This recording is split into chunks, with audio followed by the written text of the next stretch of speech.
सिंधी भाषा से हिंदी में अनुवादित एक नई कहानी प्रस्तुत है। कोक, लेखक अरुणा जेठवानी, अनुवादक देवी नागरानी। ये उसका आखिरी बार मनाली जाना था। मनाली एक पड़ाव था जो वह पिछले 18 साल से टालती आ रही थी, पर आज हालात और थे। उसकी शादी हो चुकी थी और उसे 6 माह का गर्भ था। इन पिछले 6 महीनों में बहुत सारा पानी भावनाओं के पुल तले बह गया था और वह अपने माता पिता के साथ मनाली पहुंची थी। यूं कहे कि अपनी मां के घर। ऐसा नहीं है कि विगत काल की कड़वाहटें लुप्त हो गई हैं, ऐसा भी नहीं है कि उसके जख्म अब सूख गए, पर आज वह हर चीज बिल्कुल अलग नजरिए से देख सकती थी। अचानक होटल व्यास की बालकनी में खड़े सोनिया अपने बचपन की आवाजें अपने आसपास गूंजते सुन सकती थी। मैं अम्मा के पास कभी नहीं जाऊंगी, मैं उस अंकल के साथ कभी नहीं जाऊंगी, मैं दोनों से नफरत करती हूं। वो अपने भीतर जहर लिए फिर रही थी। जैसे ही उसने अपने बचपन की भावनाओं, कटुन अनुभवों पर तवज्जो दी तो गरजती ब्यास नदी के बहाव की ओर उसका ध्यान गया। वो चक्करदार घुमाव के साथ छलकती, पटकती, कपकपाती पहाड़ी स्थानों से शोर मचाती, बिलौर से चमकते पत्थर से हिमपात को साथ लिए बेअंत आंदोलास से गुनगुनाते हुए आगे बढ़ते रहे। प्यारी सोनिया, क्या तुम तैयार हो? काका का ट्रक किसी भी पल यहां आ सकता है तुम्हें ले जाने के लिए। सैम मुंचिस, उसके पिता ने अपने कमरे से आवाज दी। सोनिया झटके से अपने ख्यालों की कैद से निकली। उसने एक भेड़ को नदी के उस पार ठंड में कपकपाते हुए देखा। उसने पहाड़ों की पनाह में झोपड़ियों का जमावट देखा जो धुएं की काली परतों से लिपटी हुई थी। आ रही है पापा, उसने कुछ विराम के उपरांत उत्तर दिया। अपनी आंखों से धुंध को हटाते हुए उसने अपना पर्स खोला और एक पुराने पीले कागज का टुकड़ा खोल निकाला। गर्मी के मौसम में सूखे हुए पत्ते की तरह टुकड़े टुकड़े हो रहा था। वो उसकी माँ का लिखा हुआ खत था जो उसकी माँ ने 12वीं जन्म तिथि पर लिखकर भेजा था। उसने उसे एक बार फिर पढ़ा। मेरी सबसे अनमोल बेटी, मैं कैसे तुम्हें अपने प्यार का विश्वास दूं। माँ का प्यार तो नदी की तरह अनंत होता है। तुम तो मेरे खून हाड़ मांस का हिस्सा हो। नाभि रज्जू का नाता अभी मजबूत और सलामत है। अगर तुम अपने पिता के साथ इन गर्मियों में आओगी तो मुझे खुशी है। मेरा विश्वास करो, सैम और मैं अब भी अच्छे दोस्त हैं। जब वो आता है तो सब कुछ मधुर व सुंदर होता है, पर तुम्हारी अनुपस्थिति एक रिक्तता भर देती है। तुम्हारा अभाव सदा रहना। काश तुम आ जाती। मैं तुम्हें देखने के लिए तड़पती हूँ। सिर्फ एक स्नेह, मम्मा। उसे याद था मनाली में फकत माँ के जिक्र से वो बहुत गुस्से में हो गई। वो चीखी थी। उसने आईने तोड़े। उसने दीवारों को भी अपने बेलगाम गुस्से में मारा। सैम, उसके पिता ने उसे आइसक्रीम, चॉकलेट वो उसके चचेरे भाई बहनों के साथ पिकनिक पर ले जाकर ठंडा करने की कोशिश की।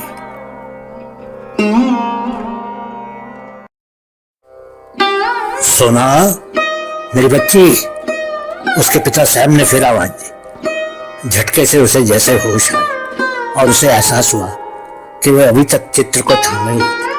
हिमपात की हल्की सी परत उसके शरीर पर थी और हवाएं भी बर्फ की तरह ठंडी थी। वो गर्म कमरे की ओर मुड़ी। उसके पिता अभी भी बासी अखबार पढ़ रहे थे जो उन्होंने रेलगाड़ी में खरीदा था। उसने अपने पांव झटके अपने ऊनी मफलर को गले के इर्द गिर्द तंग किया और उसने विस्की के आखिरी पेग को समाप्त किया। ट्रक किसी भी समय यहां आ सकता है, उसने कनखियों से उसकी ओर देखते हुए कहा। उसने अपने होठों को बंद कर दिया। सोनिया, अब तुम मुझे शर्मिंदा मत करना।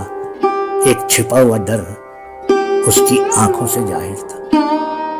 प्रिय सोनिया, तुमने वादा किया था कि तुम पीछे नहीं हटोगी। तुम्हारी मम्मा बेसब्री से तुम्हारा इंतजार कर रही है। वो आंसुओं के बीच मुस्कुराने की कोशिश कर रहा था। नहीं पापा, कभी नहीं।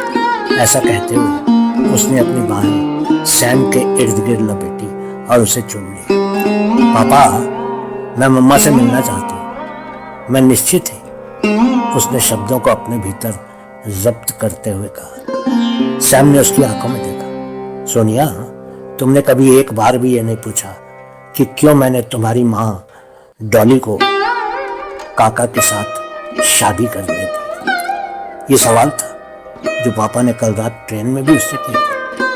उसने अपने कंधे उचकाकर अपना ध्यान सरसों के खेतों की ओर कर लिया जो रेलगाड़ी से पीछे की ओर भागते नजर आ रहे थे। उसने अपना ध्यान हिमाचल प्रदेश के खंडहरों पर, समाधि स्तंभ पर, पहाड़ी पर, मंदिर और बर्फ के ढके पहाड़ों पर गोधूल की किरणों में लगा दिया। ये निर्णय इतना आसान नहीं था। सैम ने उसका हाथ लगाते हुए कहा, पर जिस दिन मुझे एहसास हुआ कि तुम्हारी माँ काका से प्यार करती है, मैंने उसे जाने दिया। वो उसका पहला प्यार था। उसका हक पहले था। सोना को इस बात की जानकारी थी कि उसकी माँ का किसी रूपवान नौजवान के साथ प्रेम था जो भेड़ों के कृषि फार्म के बारे में पढ़ने ऑस्ट्रेलिया चला गया। वो 5 साल से अधिक वहां रहा। इसी दौरान डॉली के वृद्ध दादा दादी ने उसे सैम के साथ शादी करने के लिए मजबूर किया। पर पहले प्यार का ये तर्क और उसका दावा करना उसके गले के नीचे नहीं उतर रहा था। ना ही ये कल्पना थी कि उसका पिता अब भी उसकी माँ का दोस्त है। ये किस तरह का त्रिकोणीय संबंध है, वो सोचती रही। प्रिय काका यहाँ किसी भी पल आ सकते हैं। सैम ने अखबार को लपेटते हुए, सोनिया ने पल भर के लिए संपूर्ण अविश्वास की नजर से देखा। कितनी आसानी से काका का नाम उनकी जुबान पर आया। उसी आदमी का जिसने उनकी पीठ में खंजर घोंपा था। पापा सचमुच अच्छे इंसान है जिसने अपनी पत्नी उस आदमी को दे दी जिसे वो प्यार करते और वे अब दोस्ती के टुकड़ों पर जी रहे। वो विचार करते हुए बाथरूम की ओर गई। काका, उसे अब भी उसके लिए कुछ कड़वाहट थी। वो आदमी ऑस्ट्रेलिया से आकर ऐसे कैसे उसकी माँ को उससे और उसके पिता से छीन सकता है। बाथरूम में उसने अपने नग्न शरीर की परछाई देखी। उसका पेट अब स्पष्ट रूप से बाहर आ गया। लड़का या लड़की, उसने और उसके पति अरविंद ने शर्त लगाई थी। अरविंद, उसे अब उसकी जरूरत थी। वो हजारों मील दूर था अपने पति अरविंद से, फिर भी वो उसके पास था। ये एक पागलपन था, एक जुनून था, एक भावनाओं का वर्लपूल, एक आत्मा पागलपन की हद तक दूसरे की चाह रखती है। क्या वो उसे त्याग सकती है? क्या अगर पापा उसकी शादी किसी और से तय कर दे तो समाज में उसके स्थान पर हो? नहीं, कभी नहीं। ओ माँ, वो बड़बड़ाई। मैं तुम्हें समझ रही, बिल्कुल समझ रही। वह सिर्फ अपनी माँ और काका के बीच का प्यार ही नहीं समझ रही थी, पर यह भी अच्छी तरह समझ रही थी कि गर्भाशय में बच्चा उसे अपनी माँ की ओर खींचे जा रहा है। वह कोख में जिसमें जीवन का स्पंदन है, वो अपनी माँ का हाथ पकड़ना चाहती थी। दरवाजे पर एक जोरदार दस्तक सुनते ही उसने जल्दी से कपड़े बदले। एक ढीला सा फ्रॉक और ऊपर से एक पुलोवर। कुछ धीमी आवाजें थी, शायद काका आ गए थे। वो सीढ़ियों से नीचे उतर आई। होटल के बाहर खंडकों में सुलगती आग बलूत के पेड़ों के तले दमक रही थी। जैसे वे खुरदरे पढ़ाई के रास्ते पर सफर कर रहे थे, उसके ख्याल बैग के साथ अरविंद की ओर गए। उसका सुंदर चेहरा, भूरे रंग की आंखें, धरती की तरह भूरा। वो प्यार के जाल में कब फंसी थी। 18 सितंबर शाम के 8 बजे क्लब में उसे एक नजर देखा, इच्छा की भावना, प्यार का जलवा और अभिलाषा की तीव्रता चोरी छुपे सफर करके उसके मन की खिड़की खोल गई। वो चमत्कार का एक पल था, एक सौगात का पल, जागरूकता का पल, एक जागती हुई आवाज, अजीब अध्याय, एक प्यासी बदरी की तरह जो बारिश को तरसती तड़पती है। ऐसा ही प्यार था उसे अपने पति अरविंद के। हो सकता है ऐसा ही प्यार माँ को काका से था। जैसे ही जीप टीले पर पहुंची, काका ने धुंध को देखते हुए कहा, ये मणिक्रम की बर्फीली पहाड़ी। सोना ने मुड़कर पीछे देखा और उनकी आंखें मिली। क्या उसने अरविंद की छवि देखी उन आंखों में? सोनिया, हम सब तुम्हारी माँ से प्यार करते हैं, तुम एक मेहरबानी करना, उसे चोट न पहुंचाना। उसकी आवाज मधुर थी, देवदार की खुशबू की तरह। उनकी जीप बर्फ सी खामोशी के साथ चल रही थी जब तक वे एक छोटे से किले पर नहीं पहुंचे जो ऊंचाई पर बना हुआ था। काका ने उसके कंधे को थपथपाया। वे एक शाही पथ पर चलते गए। एक लाहौरी औरत बैंगनी रंग के दुशाले से लिपटी दरवाजा खोल रही थी। घर के भीतर माहौल गर्म था। चिमनी में लकड़े जल रहे थे। फायरप्लेस के ऊपर फ्रेम की तस्वीरें सुंदर ढंग से सजाई हुई थी। उसके सामने झूलने वाली कुर्सी जिस पर शायद उसकी माँ बैठती, ऊनी सौगातें बुनते हुए अपने दोस्तों और रिश्तेदारों के लिए खाली थी। किले के रास्ते और गलियारे जाने भी ना, वो भागी किसी अंतर्ज्ञान के तहत वहां जहां उसकी माँ बीमार पड़ी हुई थी। माँ, मैं आ गई हूँ, वो रोई जैसे उसने अपनी माँ के कमरे का दरवाजा खोला। एक निरीह हताश औरत उदासी को ओढ़े शीशे लकड़ी के बने रजाई बिस्तरे पर लेटी थी। सोनिया उसकी ओर लपकी। माँ, माँ। सोनिया ने उस चेहरे को चुम्बन किया और आंसुओं से तर गई। दो मर्द खड़े होकर उस भावनात्मक विस्फोट के मिलन को देख रहे थे। दो औरतों के बीच एक वृद्ध और एक जवान। ऐसा लगता था जैसे व्यास नदी का उफनता पानी पर्वतों के बीच के एक संकुचित मार्ग से बह रहा। चाय के बाद सोनिया माँ के बिस्तरे पर एक आरामदेह स्थान पर बैठी खुद को गर्म और महफूज पा रही थी। ये सोचकर हैरान थी कि वो कैसे इस औरत से, अपनी माँ से नफरत कर पाई जो देखने में नाजुक और पाकीज़ा थी, एक गुलाब की पंखुड़ी थी। उसकी माँ फुसफुसाई, सोनिया, मैंने इस दिन का बहुत इंतजार किया। मुझे पता था कि तुम किसी दिन जब खुद प्यार करने लगोगे तो तुम समझ पाओगे कि इसकी शक्ति क्या है। प्रिय, क्या तुम प्यार के बारे में बहुत ही अनोखा, अद्वितीय सच जानती हो? उसकी माँ ने पूछा।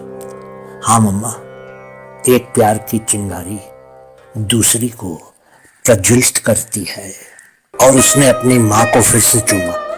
पेट के भीतर बच्चे ने उसे जोर से लात मारी। आओ सोनिया, चलो हम सैर करें पिछवाड़े के जंगल में, काका ने कहा और सोनिया को किले के पिछवाड़े का रास्ता दिखाने लगे। सैम और डॉली कमरे में रह गए, चाय की चुस्कियां लेते हुए और एक दूसरे की ओर देखकर मुस्कुराते हुए। उन्हें खुशी थी कि उनकी बेटी का अब माँ से मिलन हो गया। ये पुनर्मिलन दिलों को नम करता रहा और बीते बरसों की धूल को साफ करता रहा। पिछवाड़े में देवनार के पेड़ों का एक घना जंगल सा था। 18 देवनार के पेड़ अलग अलग उम्र के एक करामाती कोलाज बनकर प्यार का इजहार कर रहे थे। मनाली की बर्फीली ढाल पर, हाँ, प्यार का कोलाज, क्योंकि हर एक पेड़ पर सोनिया के जन्म की तारीख टकी हुई थी। सोनिया को विश्वास नहीं हो रहा था। वो भीतर गहराई तक इस प्यार की आंच को महसूस कर रही थी। उसकी आंखें तर थी। हर साल उसकी माँ ने एक पेड़ लगाया था, देवनार का पेड़, उसके प्यार का तोहफा, उसके जन्मदिन का उत्सव मनाने के लिए। जब बेटी माँ से मिलेगी, वो बेटी जिसने अपने बचकाने बर्ताव व गुस्से से फासले पैदा किए थे, वही फासले कोख में पनप रही नई जान ने इतनी सुंदरता से पाट दिए थे।